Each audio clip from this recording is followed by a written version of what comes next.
Casey Gray here from The Conscious Builder, and you are watching another episode of The Conscious Builder Show. And on today's episode, we have Jamie Facciola on. Jamie, I hope I pronounced your last name right. I apologize if I did not. Jamie is an award-winning social entrepreneur whose work on developing local solutions to circular economy challenges has been covered in BBC News, Fast Company, and GreenBiz. Her professional background is in environmental science and corporate environmental management. She is on the board of the National Upholstery Association and holds a Master of Environmental Science and Management from the Bren School at UCSB. And she has some amazing stats. I think you're really going to enjoy this. It'll get you thinking differently about furniture and what you do with your furniture. And I'm glad that she does not sugarcoat any of this, because we all know that we need to make drastic changes if we're going to save our environment, because what we're doing is not working. And what we're focusing on in this episode is really furniture and disposable furniture a lot of the time. Like, where does that furniture go? And we put out a challenge in this episode. So I hope you take up the challenge. You'll see it, or you'll come across it in the episode. I hope you take on the challenge and accept the challenge, I should say, because more of us need to do this. Jamie is very passionate about this, and I'm glad that she didn't hold back. She was apologizing after. I'm glad she didn't, because I really think a lot of people need to hear this, and I needed to hear it as well. It's a good reminder for everything that we stand for, what I stand for, because it is easier to do things a certain way. Unfortunately, the easy way is often the way that's not as good for the environment. So anyways, I will not hold you up anymore. Enjoy this episode with Jamie Facciola. All right, Jamie, thank you so much for being here. Thank you so much for having me. So yeah, it's a small world. So I guess when we connected, you had heard of us, even though you're in Oakland, which is good. So when you get into the sustainable world, it seems like everybody knows it. It's like 2 degrees of separation, right? So That's right. That's right. So yeah, you're up to something very interesting, very different, and it has my wheels spinning. I have all sorts of questions, and some of them we were talking about before we were recording. However, let's just start so that the listeners know what it is. What exactly is Furniturecycle? Well, Furniturecycle is a solutions lab dedicated to exploring furniture waste from the bottom up. And it's really just kind of holding space here at the bottom of the supply chain, which I feel like doesn't receive enough attention or understanding, and it's kind of just an invisible part of the conversation in general. So we're here taking up space at the bottom of the supply chain, and it'll make more sense, I think, when I kind of explain how it got to be, but that's where we're at right now. Yeah, so maybe let's start with that then. How did it come to be? And that might answer some of the questions that I do have. Like, for one, I don't know what a solutions lab is, for example. So I'd like to be educated on that. That's a good question. Well, how it came to be was Furniturecycle didn't start as Furniturecycle at all. It really started in a very happenstance way. It was just passion. It was a side project that grew into a passion project that is now Furniturecycle. But what ended up happening was in January 2019, I started just taking pictures of street furniture in my neighborhood here in Oakland, California. And it was just a creative outlet, and it was super casual. I live in a pretty urban environment, so I'm either walking or biking, and I'm out a lot. And if I ever saw a piece of furniture, I would just take a picture, post it on Instagram on my personal account, super low stakes, and move on. And it was really just that simple. And then I would rant. I would just have things to say, but I really used it. It became this project to kind of interrogate what I was seeing, and like really kind of trying to dig into what were the systems behind this constant thing that I saw in my neighborhood. It was so prevalent. And so that's really that was the genesis of where I'm at today. It was just this side project that became a passion project, and it became a passion project because the furniture just kept coming. Like, I ran out of things to say, and I still had to take these pictures because I became I became this very committed observer. Like, it's this, I really was really like bearing witness became very important to me. I really was and still am very committed to this idea of reflecting back to us what we're seeing and kind of challenging the narrative around what is really commonly thought about those things. And that in and of itself is, I guess, maybe interesting, but actually what really is interesting is that I was invited to present the results of like, what was I seeing? And so I paused to quantify it because I know it's a lot because I see it all the time, but it's really interesting to actually stop and start counting. And what I discovered was that in 15 months, right, so just over a year, within 2 miles of my home, I passed over 50,000 pounds of furniture, which How did you, sounds like a lot. yeah, sorry, how did you come up with that calculation? Like, how do you know that it was Oh, 50,000 pounds that's a of, good question. yeah. So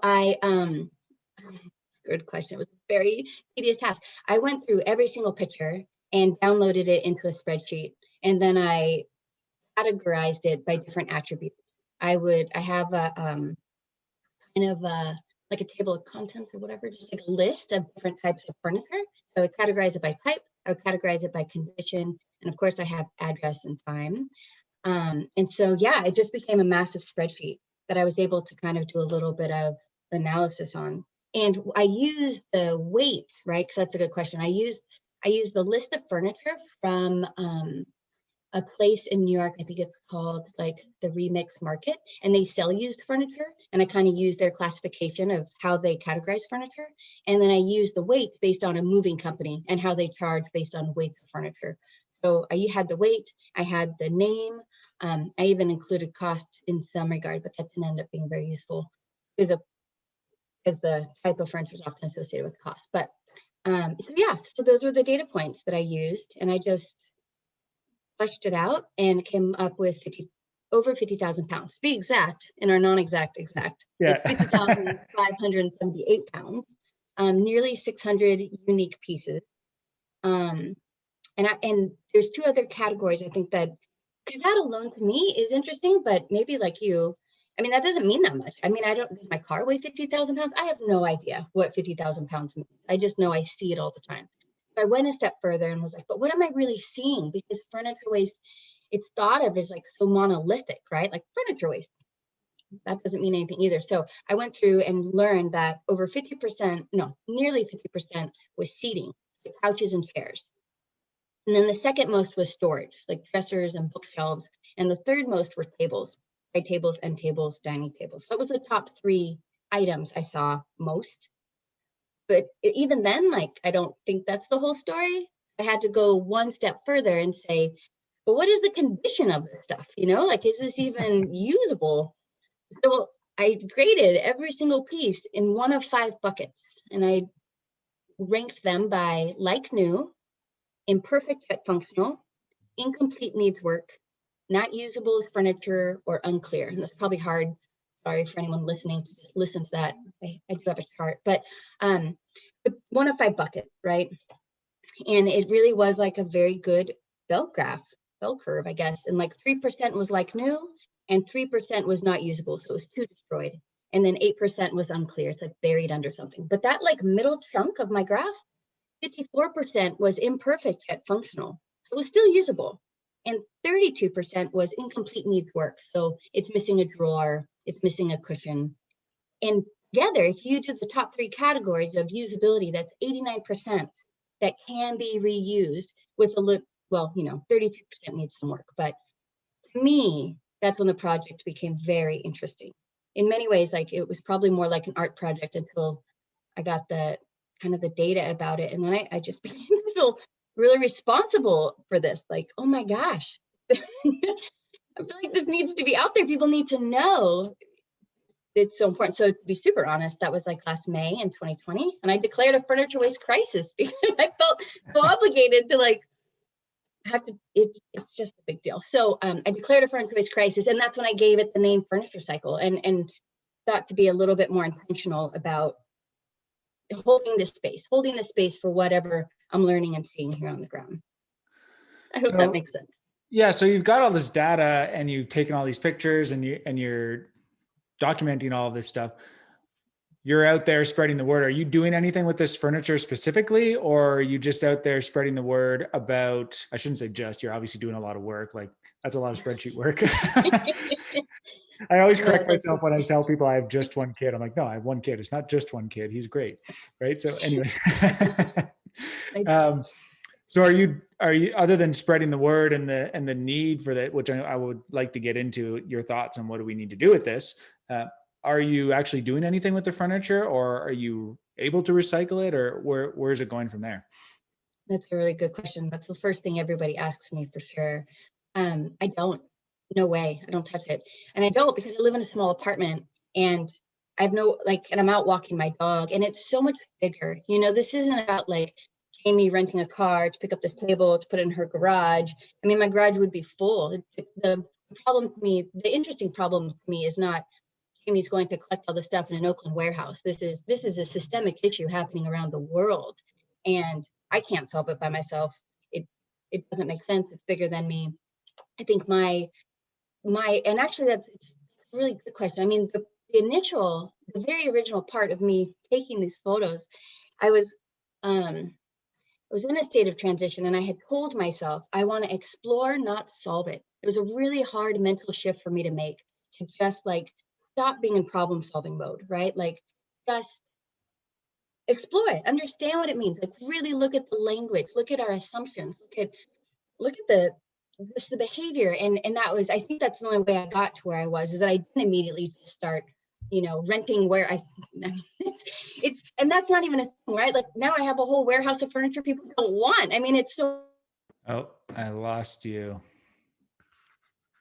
Oh, you're back. Hi. I lost you after you said you had this whole warehouse of furniture people don't want, and then you cut out after that. Sorry, you were getting so into it too. As I do. No, that's okay. I think the takeaway point is that it's infinite, right? This waste stream is Right. waste stream, but it's infinite, and it's not So you're about just gathering the information and put it out there, and you're not trying to solve the problem. You're putting it out there in hopes that somebody else, like you're adding to, like, look, there is a problem. This isn't a bad thing, by the way. I don't want to, I don't want to say it's a bad. I think it's very, it's definitely on the masculine side. We always want to solve problems, right? That's what we do.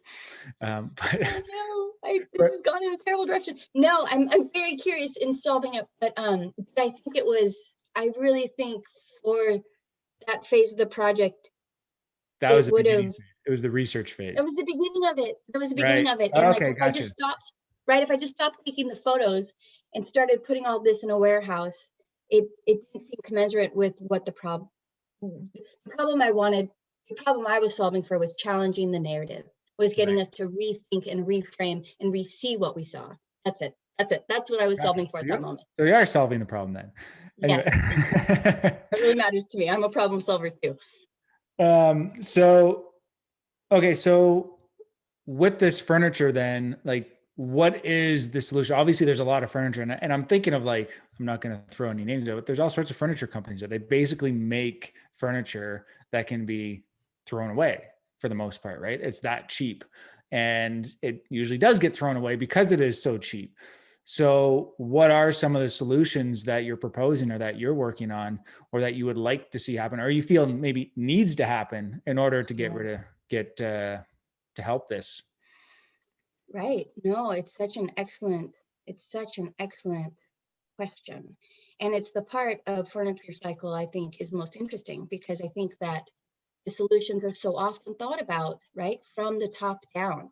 We need to make a better sofa. We need to make a sofa that unassemblable. You can disassemble the sofa. We need to sell you a sofa leg, right? Like, cool, great. From the bottom up, I can think of some different options. I think we need to explore what our waste contracts look like, right? I think we need to explore what is happening in our bulky waste pickups. I think we need to explore the accountability and the transparency of all of this stuff going in our landfill. But I live in a town that really cares about waste, equity, and climate goals. I mean, in many ways, this is crazy information, but I also feel like the opportunity is as big as the challenge. And if you're looking at it from the bottom up, from an upholsterer, for example, perspective, from a woodworker perspective, these are exactly the communities that are here to solve this problem, and they exist.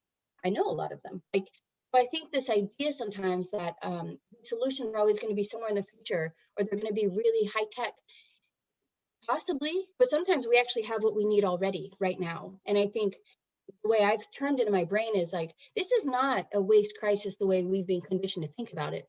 This is a crisis in terms of a lack of imagination, a lack of investment, and a lack of infrastructure. I think that solutions I end up talking to people most often about is this idea of like a furniture hub. I feel really passionately about this idea of democratizing the circular economy, right? This idea of a circular economy is people really excited, and that's so great. I think it's also an opportunity to shore up, strengthen, and invest in the frontline workers who have been doing this work the whole time in our communities. I think it's really important that under like climate crisis conditions that we're able to work locally on the things we have right here at our doorstep. I think this could be considered an asset or a liability, and how we choose to frame the problem will give us the solution, that we think we deserve. Yeah, and I feel like though there's one word that stood out there is the accountability. And is that accountability for the people purchasing this furniture or the people producing the furniture when you brought that up? Because I'm thinking of the people purchasing it. It's really interesting. I mean, that's a super ongoing debate in a lot of spaces. Is this an individual action, or is this like a systemic issue? Do we need systems change around it? I think we need everybody involved in it for sure. Of course, like, please, like, buy the best thing you can, treat it as well as you can, have it as long as you can. I called 20 different donation centers last week in preparation for another presentation to just see, like, are you accepting furniture right now? What are you accepting, et cetera, et cetera. And of the ones I was able to get on the phone, they were so consistent in their responses, which I think is so interesting. And they consistently said it needs to be in excellent condition because we have to sell it, and it takes up too much space, and we can't hold on to stuff that people don't want. So not only does it need to be in excellent condition, it also needs to have a certain style, like it actually needs to kind of be on trend again, because it's a market, and you need to be able to sell it. So it needs to be in great condition. It needs to be on trend. They don't want big oversized things. They don't want china cabinets. They don't want these grandma's hutches. They don't want big beds. People live in apartments. They're not going to buy it. They can't make use of those kinds of things consistently. That's what people were saying. And that is so interesting, right? So again, like, here's all this stuff. Inevitably, this stuff is old, right? This oversized stuff can be from grandma's house or great grandma's house or something. And it's probably solid wood, but it's not on trend, and no one wants to sell it. And so it becomes junk status. And I think that when we start thinking about building back better, right, and this accountability piece, because yes, we can do a lot upstream, but downstream, I think we can also build these like regional systems of reuse, refurbishment, renewal, redistribution with the stuff we have right now. Because maybe no one wants grandma's china cabinet. It definitely would not fit in my apartment. But that is not a reason, that it needs to go to the landfill. It needs to have creative upcyclers, workers, upholsterers re-envision what it can be and keep it at its highest best use. This is not my space, but like, I don't know, cut it in half, right? Make it a door. Like, we need to start like conditioning ourselves about what things can be and what are those skill sets and mindsets that are going to lead us into the future when we know we're going to have constraints on natural resources, long supply chains, etc. So I feel everyone is accountable to build the system back better, and there's a lot of exciting ways we could do that at the local level today. It sounds like it's kind of a similar problem to what we deal with on the custom home. So when we're building custom homes, like I always say, like we're building for the 1% of the 1%. We're building for the people who can afford to build a custom home, but we're also building for the people that actually care about building something better rather than something that just looks pretty. So that market, it's a fairly niche market, right? But it always comes down to a lot of times is price, right? So people may have the best intentions. They may want to buy the best piece of furniture. They may want to build the best house, but at the end of the day, they only have so much money. And they often default back to, no, I still want a house, so I'm going to go for this. I still want a chair, so I'm going to go for this instead. But then to your point is that like, you don't take care of it. I find like a lot of things, well, this could go back to products. This is just my opinion. I feel like a lot of things that you buy that are more expensive may not necessarily be worth that much more, but you end up taking better care of them because of how much you paid for them. So they last longer, right? That's kind of my thought on some of these things. Like there's no reason why a purse needs to be $10,000. I'm sure it can't be, 1,000 times better than the $100 purse, but you'll definitely take care of it a lot better. Right. So I don't know. I feel like I don't know if there's really a question in there, but I'm kind of throwing out like there's kind of two sides to it, right? There's the people who need to produce it and there's people who have to be willing to pay for it. And sometimes, especially when you're upcycling, there's a lot of work involved, right? If an artist takes his or her time, take that old China hutch, chop it in half, turn it into something completely different, it's probably going to be worth, quite a few $1,000s if he factors in all of this time that he actually put into it. Who's going to be willing to pay for it at that point becomes a question, right? So that becomes a marketing thing. And that, it's easy to do the work. After being in business a long time, it's harder to sell the work, right? Absolutely. No, I mean, I think we bring up really good points, and I'm glad you said it, because that kind of was like the final bit of my story that I didn't close with. But the idea is that if it's well made and it's well cared for, it's very easy to extend its life. You can donate it, you can sell it, you can consign it. And so there's always the argument, exactly, as long as it holds value, good furniture, is that we have that system set up, right? We know how to like resell good things, easy, done, we're pros. This new space, not new at all, but the space that I'm new to, realizing how much imperfect stuff we have is an absolute fascinating conundrum. And I agree that, yes, exactly. We need to find a way for these solutions to make sense. And I think it is this opportunity to, what if like my city mandated reusable used furniture, right? Help build in these markets. We've done this so many times. We've done it with solar power. We've done it with electric cars. Like we know how to build markets for things that don't yet make market sense.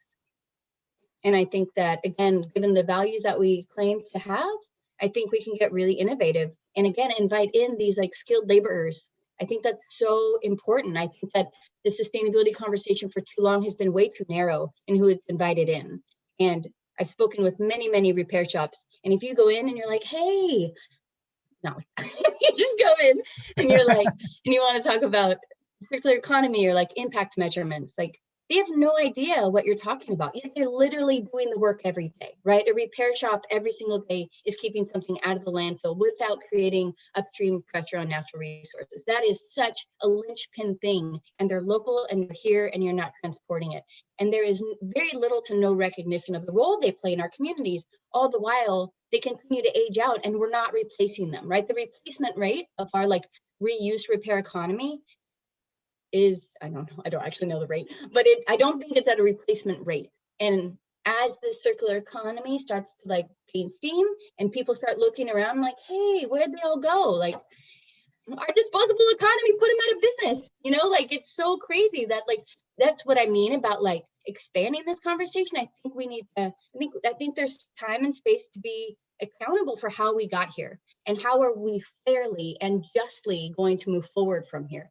This problem just didn't happen, right? Like the system is absolutely working by design. And I've said that on these Instagram posts so many times in the beginning of like, oh my gosh, like who's going to tell us that there's a furniture waste crisis? Is it the waste industry? No. Is the furniture industry? No. And so finally I was like, I think I have to do it. I think it's just going to be me. Like, this is a crisis. This is the crisis. And I think it's, again, like, I think there's a lot of room to be reflective about how we got here and how we can move forward.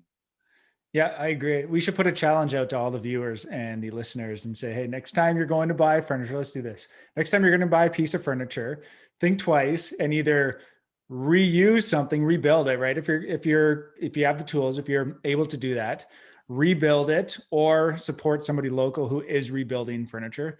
Or perhaps, if they don't want to do, I guess they could buy something that's going to be a little bit nicer that they're going to keep longer term, right? So spend a little bit more and then send us your pictures. Post it to the comments of this. We want to see what you're doing. I'll do a little shout out. Actually, we had somebody not too long ago on the podcast and on the channel Andrew Zito, and he's here in Ottawa. He actually makes things out of recycled skateboards. So he gets all the old skateboards and he turns it into like amazing pieces of furniture. Like he does oars he's big into canoeing, right? So he'll do those. But he's done some really cool furniture for himself. But there's all sorts of local people like that where you are. I'm sure you could name some people in your area as well, right? If people are looking for it.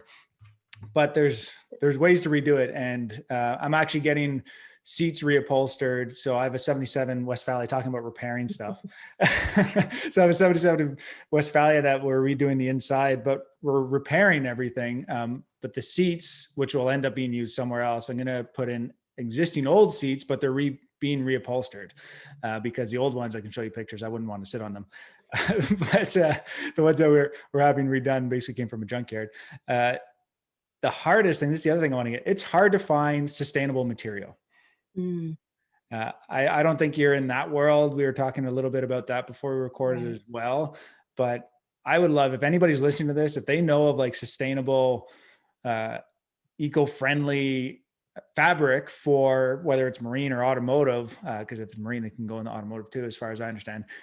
But if you have any suggestions, I'd love to know about them or know where to go. Because I can find stuff like there's all sorts of vegan leather options, like made from pineapple and made from mushrooms and all sorts of stuff. But it's like the guy that I'm hiring to do that, like he can't source any of it. He can't get his hands on any of it. So that's becoming the issue. It's there, it's somewhere, it's on the interwebs. Yes. But we can't get it. So I've heard that complaint in the fashion space from kind of up and coming new designers who really want to get their hands on these new materials. And that it's kind of a lot of splash, but it seems like access is pretty restricted potentially to the biggest players, and it hasn't been yet made fully available to everybody. You know, the name that comes to mind most, and Carla is, as far as I understand, I think she's just furniture, but her company is National Upholstery, and she's in Montana, and she's fully committed to the idea of exactly just like the cleanest, lowest impact materials possible to reupholster furniture in. And it's such an important space, right? Like, absolutely. I mean, everything we're talking about is so complex and so multi-pronged, and how you actually rebuild it or what you're putting into it is as important as where it came from. 100%. Yeah, it's obviously a big thing. And now that you say, I'm going to look around, I'll look around my neighborhood, see what's out there. But my wife and I, we actually committed last year, said we're not going to sell any furniture every time we need to get rid of something, because we had Airbnb units and COVID hit, we got rid of them. So we had all this extra furniture, but we're like, we're not going to sell it. We're not going to throw it out. We're going to give it away. So luckily we've had like some friends move back from Uganda. So they took a bunch of furniture. One of our team members bought a house, so he took some furniture.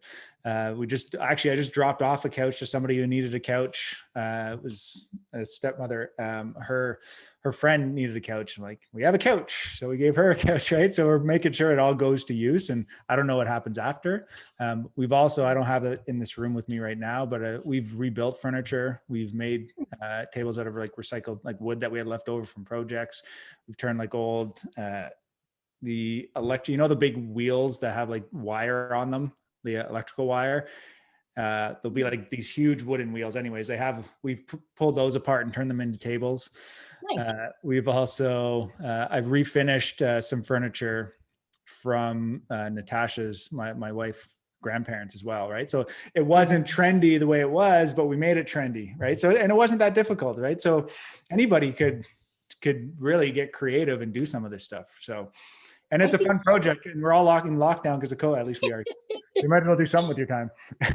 No, it's true. And I think that, trying to kind of normalize that thinking is really powerful, and getting our systems to kind of support that type of like thinking, yes, but like incentivizing this, right? All of that is just, it's all an act of resistance right now. It is not easy to think outside of the box. Like you said, you're really trying to do the right thing with your car in a way that makes you feel good. And it's hard as hell. And that is not how it should be. And that's, I think, this like tension that I think, again, is really worth pointing out, that yes, it's so great for people who have like the skills and the tools and the mindset. And I think we need to scale that. I think we need to scale that all the way by putting in place the policies and the opportunities and the incentives and the subsidies that make that your go-to. Like, obviously I'm going to give it away, or obviously I'm going to make this thing into a table. Like right now, that's kind of, I think, the last resort, and only for people who have such a creative mind. But I think there's so much opportunity to reimagine how we think and talk about furniture, which I find to be, I don't know if I had mentioned that, but one of the biggest lessons of but the picture side of my project was realizing how reductive our narrative is around furniture. It truly exists in just two states. It's either like shiny new marketing fodder in like a cool design magazine, or you read about it in the newspaper as urban blight. And that's it. That's the only, it's like such a binary narrative. And again, I think that has really limited our ability to like think past this idea of like, it's on the curb, it's gross, or there's just so many like entrenched assumptions around how we think about and operate and talk about this furniture. And my empirical evidence shows quite a different story. So I think we have a lot of work to do. Well, you definitely have a lot of work that you're doing. So thank you for all of that. Jamie, this has been fantastic. It's rekindled some interest, some stuff that, because I haven't done any furniture stuff lately, but we're in the process of moving. So maybe we'll have some time after I've redone the van. That's my project this summer. But anyways, so I'll be looking into stuff to upcycle, let's say for that because we'll be redoing, making sure that we make good use of wood and stuff in there. Design to be determined. So follow us if you're not already. We'll show you all of that updates. Before we go though, do you have any last requests or asks of our listeners or viewers? Well, I'd love, if anyone finds this conversation interesting, I'd love them to join me on Instagram. It tends to be our most active these days. You can find me at furniture.cycle. I am in the process of putting together a newsletter. And if that's interesting, you're more than welcome to sign up for that as well. You would just go to the website. It's thefurniturecycle.com. But I think we're at the beginning of a very exciting shift in thinking and talking and building around local place-based furniture solutions. So if anyone finds this as interesting as I do, I'd really love to meet you. I'd love to talk to you. I'd love to learn what you're up to. Reach out. Well, thank you so much, Jamie. It's been a pleasure. And we'll be sure to share your links and everything down below. And I hope everybody enjoyed the conversation. Thank you so much for having me. I super appreciate it. Glad you tuned in for another episode. And I hope you take on the challenge that we put out there to either spend a little bit more on your next piece of furniture, something that you really treasure, that you're going to take time to take care of, and something that maybe you're going to pass on, or maybe you support a local business who's reusing upcycling materials to redo their furniture, or maybe you do it yourself and you take an old piece of furniture and you upcycle it yourself. Whatever you decide to do, I hope you take on the challenge. And lastly, before you go, reminder that the Conscious Builder Academy is officially live. You can head to consciousbuilderacademy.com, and there you can get our first free course, which is the 5 things I wish I knew when I started my business. And remember to live consciously.